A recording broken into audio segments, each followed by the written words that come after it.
Party నాయకులే. కొందరు సీనియర్లైతే మరికొందరు డబుల్ సీనియర్లు. దీంతో ఎవరూ వెనక్కి తగ్గడం లేదట.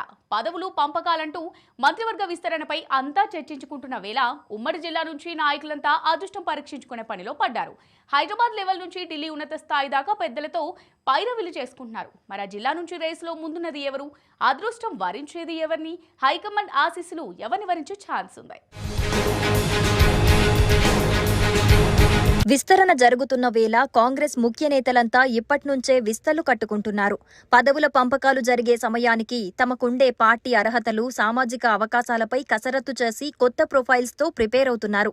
ఇప్పటి వరకు ఉమ్మడి ఆదిలాబాద్ జిల్లాకు చెందిన ఎమ్మెల్యేలెవరికీ రేవంత్ రెడ్డి కేబినెట్ లో చోటు దక్కలేదు. ఇప్పుడు జరగబోయే మంత్రివర్గ విస్తరణలో ఉమ్మడి ఆదిలాబాద్ జిల్లా నుంచి ఎన్ని బెర్తలిస్తారు, ఎవరితో భర్తీ చేస్తారు అనే ఉత్కంఠ కాంగ్రెస్ వర్గాల్లో నెలకొంది. దీంతో ఉమ్మడి జిల్లా నుంచి ఎమ్మెల్యేలంతా ఆ రేసులో పోటీ పడుతున్నారు. ఉమ్మడి ఆదిలాబాద్ జిల్లాలో కాంగ్రెస్ కు 4 ఎమ్మెల్యేలున్నారు. పశ్చిమ జిల్లా ఖానాపూర్ నుంచి వెడమ బొజ్జు మాత్రమే ఆ పార్టీ ఎమ్మెల్యేగా కొనసాగుతూ ఉండగా, తూర్పు జిల్లా మంచిర్యాల నుంచి కొక్కిరాల ప్రేమ్సాగర్ రావు, చెన్నూరు నియోజకవర్గం నుంచి గడ్డం వివేక్, బెల్లంపల్లి నియోజకవర్గం నుంచి గడ్డం వినోద్ ప్రాతినిధ్యం వహిస్తున్నారు. అయితే ఈ ముగ్గురు మంచిర్యాల జిల్లాకు చెందిన వారే కావటం వల్ల వీరి మధ్య పోటీ అనేది ఆసక్తికరంగా మారింది. ఈ ముగ్గురు కూడా బెర్త్ కోసం ఒక రేంజ్లో ప్రయత్నాలు మొదలుపెట్టారు. జాతీయ స్థాయిలో పార్టీ అగ్రనేత రాహుల్ గాంధీ, ఏఐసీసీ అధ్యక్షుడు మల్లికార్జున ఖర్గేతో పాటు సీఎం రేవంత్ రెడ్డి, టీపీసీసీ రాష్ట్ర వ్యవహారాల ఇన్ఛార్జ్ దీపాదాసు మున్షి, డిప్యూటీ సీఎం బట్టి విక్రమార్క తదితరులతో కేబినెట్ ఖాయం చేసుకునేందుకు ఎవరికి వారుగా తీవ్ర ప్రయత్నాలు చేస్తున్నారు. ఉమ్మడి ఆదిలాబాద్ జిల్లాలో పార్టీ కష్టకాలంలో ఉన్నప్పుడు పార్టీ కార్యకర్తలకు అండగా నిలుస్తూ పార్టీని వదలకుండా పనిచేశారన్న పేరు మంచిర్యాల ఎమ్మెల్యే ప్రేమ్సాగర్ రావుకు అసెట్ గా మారుతోంది. పార్టీ పరిస్థితి దిగజారుతున్న సమయంలో ఆయన ఉమ్మడి జిల్లాకే పెద్ద దిక్కుగా ఉన్నారు. ఆర్థికంగా కూడా పార్టీకి అండగా నిలిచారన్న పేరుంది. అలాగే పార్టీ అధికారంలోకి వస్తే ప్రేమ్సాగర్ ను మంత్రిని చేస్తామని ఏఐసీసీ అధ్యక్షుడు ఖర్గే, డిప్యూటీ సీఎం బట్టి విక్రమార్కలు ఎన్నికల ప్రచార సభల్లో బలమైన హామీలే ఇచ్చారు. అందువల్ల ప్రేమ్సాగర్ రావుకు మంత్రి పదవిస్తే రేపు జరగబోయే స్థానిక ఎన్నికల్లో క్షేత్రస్థాయిలో పార్టీని బలోపేతం చేస్తారనే నమ్మకంతో ఆయనకు పదవిచ్చే యోచన చేస్తున్నట్లు కాంగ్రెస్ వర్గాలు చర్చించుకుంటున్నాయి. ఆయనకు ఉమ్మడి జిల్లా వ్యాప్తంగా 2.5 దశాబ్దాలుగా పార్టీలో అనుచర ఘనం కూడా ఘనంగానే ఉంది. అన్ని అసెంబ్లీ నియోజకవర్గాల్లో పార్టీ నేతలు, కార్యకర్తలతో సంబంధాలున్నాయి. అంతేకాక సీనియర్ నాయకుడు మంత్రి శ్రీధర్ బాబు, ఉప ముఖ్యమంత్రి బట్టితో పాటు మరికొందరు సీనియర్లు కూడా ప్రేమ్సాగర్ రావుకే బెర్త్ ఖాయం చేయాలని హైకమాండ్ వద్ద పట్టుబడుతున్నట్లు అత్యంత విశ్వసనీయ సమాచారం. అటు ప్రేమ్సాగర్ రావు అనుచరులతో పాటు పార్టీ క్యాడర్లో కూడా ఆయనకు బెర్త్ ఖాయమైందనే రేంజ్ లోనే మాట్లాడుకోవటం విశేషమే. మరోవైపు కేబినెట్ విస్తరణలో తమలో ఒకరికి మంత్రి పదవి ఇవ్వాలని దివంగత నేత గడ్డం వెంకటస్వామి తనయులు వివేక్, వినోద్లు సైతం పట్టు వదలకుండా ప్రయత్నాలు కొనసాగిస్తున్నారు. అయితే ఒకే కుటుంబం నుంచి 2 ఎమ్మెల్యేలుగా ఉండటం,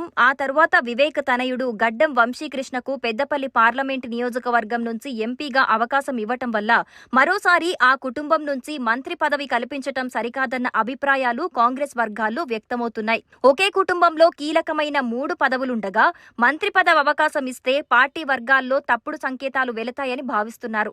అంతేకాకుండా వివేక్ కు మంత్రిగా అవకాశం ఇస్తే పూర్తి స్థాయిలో న్యాయం చేయలేరనే అభిప్రాయం కూడా కార్యకర్తల నుంచే వ్యక్తమవుతోంది. ఈ విషయాన్ని కూడా కార్యకర్తలు బహిరంగంగానే చర్చించుకోవటం కనిపిస్తోంది.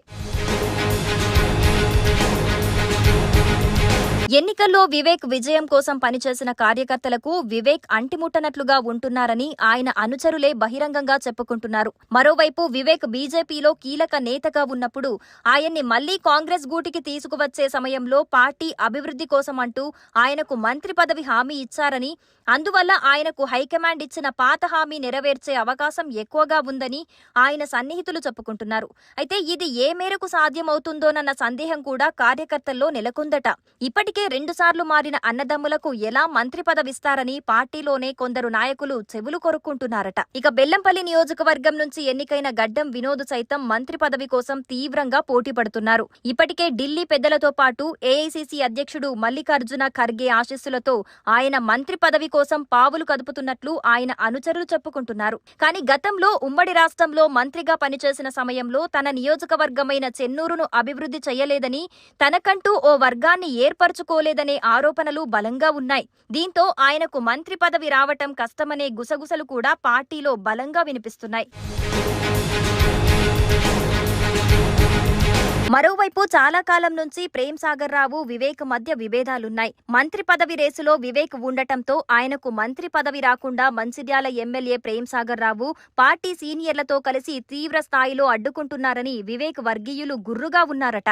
ఈ మధ్య కాలంలో వివేక్ తో ఉన్న విభేదాల కారణంగా మంచిర్యాల నియోజకవర్గంలో జరిగే అధికార కార్యక్రమాలకు ఎంపీ వంశీకృష్ణను సైతం ఆహ్వానించటం లేదని ప్రేమ్ సాగర్ వర్గం కార్యకర్తలు చెప్పుకోవటమే గాక అటు వంశీ వర్గీయులు కూడా కన్ఫర్మ్ చేస్తూ ఉండటం విశేషం.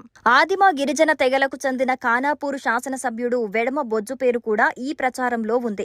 గోండ్ సామాజిక వర్గానికి చెందిన ఆయనకు విద్యావంతుడిగా పేరుంది. ఆర్థికంగా అణగారిన కుటుంబాల నుంచి వచ్చి పార్టీ కార్యకర్తగా ప్రస్థానం ప్రారంభించి ఏకంగా ఎమ్మెల్యేగా గెలిచి రికార్డు సృష్టించారన్న పేరుంది. సీఎం రేవంత్ రెడ్డితోనూ నేరుగా సంబంధాలు కలిగున్నారు. తూర్పు జిల్లాలో పార్టీ బలంగా ఉన్నప్పటికీ పశ్చిమ జిల్లాలో పార్టీ బలహీనంగా ఉన్న నేపథ్యంలో ఆయనకు అవకాశం ఇస్తే బాగుంటుందన్న అభిప్రాయాలు కూడా ఈ ప్రాంతంలో ఉన్నాయి. తాజాగా కేబినెట్ విస్తరణ ప్రచారం నేపథ్యంలో వెడమబొజ్జు తన ప్రయత్నాలు ముమ్మరం చేస్తున్నారనే ప్రచారం కూడా జరుగుతోంది. మరి ఈ క్రమంలో త్వరలో జరిగే మంత్రివర్గ విస్తరణలో బెర్త్ ఎవరికి దక్కుతుంది? అమాత్యుడిగా ప్రజలకు సేవ చేసుకునే అదృష్టం ఎవర్ని వరిస్తుంది అనేది ఉత్కంఠ రేపుతోంది.